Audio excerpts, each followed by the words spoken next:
House party leaders are standing by President Bongbong Marcos and former House Speaker Martin Romualdez. They dismissed former Ako Bicol Representative Zaldico's allegations as pure invention. Here is the report. Political party leaders in the House expressed disappointment over former Congressman Zaldico's allegations during the weekend. For one, National Unity Party President and House Deputy Speaker Ronnie Puno questioned the claim that President Bongbong Marcos had to intervene with COA, then Appropriations Committee Chair, to push a 100 billion peso budget insertion for 2025. Alam nyo, hindi na namin sana papansinin ito Diba? Kasi puro malabo yung mga kwento niya Sinong presidente ang kailangan makiusap sa isang committee chairman sa House? No? At hindi naman niya kayang i-deliver lahat yan. So bakit siya papakiusapan ng napakaraming makapangyarihan na tao, 'di ba? Para gawin yung hindi naman niya talaga kayang gawin. Puno also challenged COA's claim that he did not profit from alleged budget kickbacks, asking for proof of the source of his assets and luxury properties. Di saan nang galing yung mga eroplano? Saan nang galing yung mga helicopter? Yung mga bahay niya sa Europe at kung saan-saan, 'di ba? Puno urged him to return to the country and gave a sworn statement to verify his claims. Lawmakers also rejected allegations that former Speaker Martin Romualdez threatened COA's life. I think the Speaker, having served the House of Representatives for more than 3 years, all of us can testify that he has no inch of violence in his system. Wala pong violente sa sistema ng former Speaker. That's why the entire House voted him twice as a Speaker. Party leaders also believe someone else may be using COA to serve personal interests. Definitely, somebody has to benefit from all of this. Sino ba talaga magbe-benefit ito? Definitely not the President, because the President is the one being accused of by Zaldico. Siguro yung kalaban ni Presidente, di ba? Kasi kaya nila in-atake para mag-benefit sila. Despite the allegations, Puno said the supermajority still has their full trust in the President. Di ba? Siya yung nagtatago, hindi yung iba. Siya yung umiiwas ng mga tanong, hindi yung iba. So ituturo niya ngayon yung marami nang na-testify sa different investigative agencies. Sa tingin ko, we have to take all of this with a grain of salt. He's not credible, period.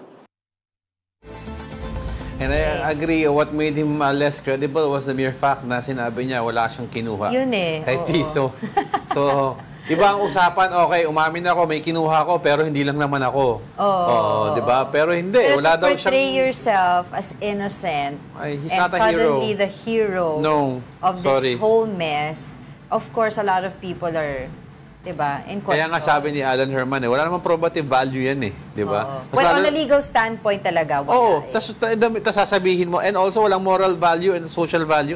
More on optics yan, kasi, saying na, ginawa niyo akong poster boy ng flood control. Parang sinabi nila yung kay Yusek Bernardo tsaka kay Bryce Fernandez at kay Alcantara, di ba? Yeah. They're pointing fingers, but they're also saying, kumuha din kami. Kasi nakisama na rin kami, nagkamali kami. Hindi, ikaw, wala akong kinuha kahit piso. Di ba? Ano ba yun?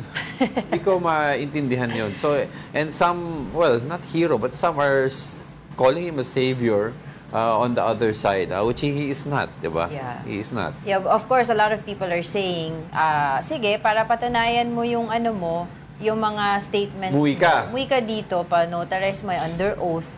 Para, di ba, mas makita natin na talagang you're really standing by or what pauwi you're na siya ala Arnie Teves, di ba?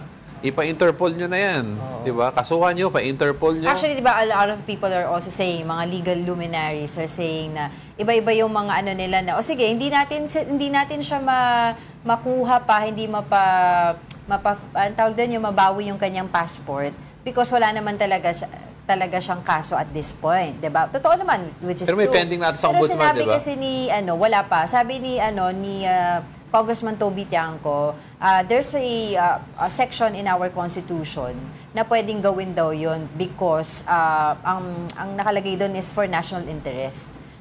National security, gano'n, 'di ba? Pero yun nga lang, sasabihin din nila, anong national security concern if hindi siya mapauwi. Ako hindi ako lawyer, pero parang there's no national security concern because yung atake niya was attacking the president sa values directly. He didn't say, may kuha akong ipaplano. He didn't say things like that eh. So, walang concern. Not like kay Arnie Teves, he was tagged as a terrorist. And he had a pending murder, di ba? Murder case against him, the late governor. So, yun ang naging issue. Ito kasi is a corruption issue na hindi pa filed. Basta ako lagi ko tinatanong, and we also asked that to Congressman Toby Tiangco during the special coverage, diba, na sinasabi nga niya na November pa noon, nagalit si Pangulong Bongbong Marcos, pero bakit July na nung nagsabi siya about this flood control mess? Yeah, yan ang question din dyan.